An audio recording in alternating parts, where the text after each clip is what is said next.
Hello and welcome again back to the voice crying in the wilderness. We're continuing the dream of Enoch, and we ended with Noah building for himself a vessel, and he dwelt thereon, and 3 bulls dwelt with him in the vessel, his 3 sons, which were Shem, Ham, and Japheth, and they covered in, and again I raised my eyes toward heaven, and I saw a lofty roof, and 7 water torrents thereon, and those torrents flowed with much water into an enclosure. And I saw again, and behold, fountains were opened on the face of the enclosure, and the water began to swell and rise upon the surface of that enclosure, and that water began to swell and rise the surface, and I saw the enclosure till its surface was covered with water. We are now in Noah's flood, as you can tell, and the water and the darkness and the mist increased upon it. And as I looked at the heights of the water, and the water had risen above the heights of that enclosure, and was streaming over that enclosure, and it stood upon the earth, and all the cattle outside of the enclosure were gathered together, all the people, until I saw how they sank and were swallowed up and perished in that water. But the vessel floated on the water, while the oxen and the elephant and the camel and the asses sank to the bottom with all the animals in which were left behind, that I could no longer see them, and they were not able to escape, but perished and sank into the depths. So that is the flood, and the reason there was a flood was to destroy the world from these fallen angels who have created terrible turmoil on the earth. And the water began to run down into chasms of the earth until the earth became visible, but the vessel settled on the earth. But the darkness retired and the light appeared. Sounds like the creation. Let there be light, a new beginning. But that white bull which had become a man, Noah, came out of the vessel, and the 3 bulls with him, and one of those 3 was white, like that bull, which was Shem, and one was red as blood, which was Ham, and the other one was black, which was Japheth.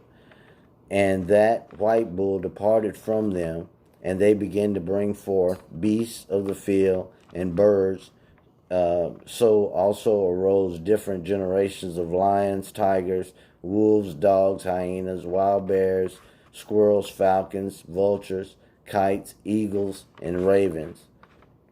And among them was born a white bull, which was Abraham. So at this point, from Noah's sons, we have a multiple race of what looks like very violent people, all meat eaters, if you've noticed, tigers, vultures, eagles, and until Abraham was born. And they began to bite one another. They began to fight again within each other. But that white bull, which was born amongst them, begat a wild ass and a white bull with it, which is Ishmael, the wild ass, and Isaac, the white bull, Abraham's sons. And the wild asses multiplied, which is Ishmael's people. But that bull which was born from him, Isaac, begat a black wild boar and a white sheep, in which was Esau and Jacob. And the former begat many boars. But that sheep begat 12 sheep, which is Jacob. And when those 12 sheep had grown, they gave one of them to the asses. And those asses again gave that sheep to the wolves. This is Joseph being sold by his brothers and then being sold to the Egyptians.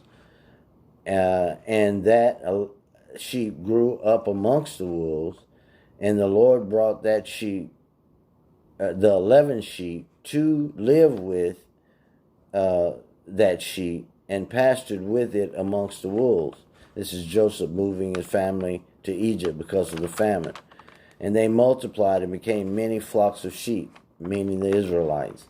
And the wolves began to fear them, and they oppressed them until they destroyed their little ones, and they cast the young into the river of much water. And those sheep began to cry aloud on account of their little ones. This is the Israelite bondage and the killing of the children up to Moses' point, and to complain unto their Lord. And a sheep that had been saved from the wolves fled and escaped to the wild asses, which is Moses, till the Lord of the sheep descended at the voice of the sheep from a lofty abode, and came to them and pastured them. And he called that sheep which escaped the wolves, and spake with it concerning the wolves. This is at the burning bush, concerning the Egyptians, or he should go to Pharaoh, that it should not admonish them not to touch the sheep. Let my people go. And the sheep went to the wolves according to the word of the Lord, and another sheep met it and went with it. This is Aaron meeting Moses, his brother. And the two went into the assembly of the wolves, went into Pharaoh, and spoke with them, and admonished them not to touch the sheep from henceforth. And thereupon I saw the wolves, and how they oppressed the sheep exceedingly with their power. And the sheep cried aloud, and the Lord came to the sheep, and began to smite those wolves with the plagues of Egypt. And the wolves began to make lamentation. And now they're getting Pharaoh's soft heart, and he let the people go. But the sheep became quiet, and forthwith ceased to cry. At this point they were freed. And I saw the sheep till they departed from amongst the wolves, leaving Egypt. But the eyes of the wolves were blinded, and those wolves departed in pursuit of the sheep with all their power, all of Pharaoh's army. And the Lord of the sheep went with them as their leader, and all the sheep followed him, and his face was dazzling and glorious and terrible to behold. But the wolves began to pursue those sheep till they reached a sea of water. And that sea was divided, and the water stood on this side and the other, and before their face. And the Lord led them and placed himself between them and the wolves, between them and the wolves. And as the wolves did not see the sheep, they proceeded into the midst of the sea, and the wolves followed the sheep. And when they saw the Lord of the sheep, they turned to flee from his face. But the sea gathered itself together and became as it had been created, and the water swelled and rose until it covered those wolves. And I saw that the wolves who pursued the sheep perished and drowned. I'm going to stop right there for now. And as you can see, the whole Bible is in this dream of Enoch. I don't know why such things are hidden. They used to be hidden, but they're not anymore. This dream goes from Genesis to Revelation. Almost every character is described, all the way to our Savior Jesus. And Jesus said his coming would be like in the days of Noah. We'll be eating and drinking in marriage and giving in marriage. Why wouldn't we want to know more about the time of the flood of Noah? And who could tell you better than Enoch? The truth will be revealed. Just think, it's been lost this long, hidden. Now it's exposed. How can we continue to overlook an individual who has seen God, who has seen heaven, and who was taken up as Elijah? And so was Enoch. He visualized the entire Bible in a dream years before it ever was written down. Remember, he was the sixth from Adam. Canonize that.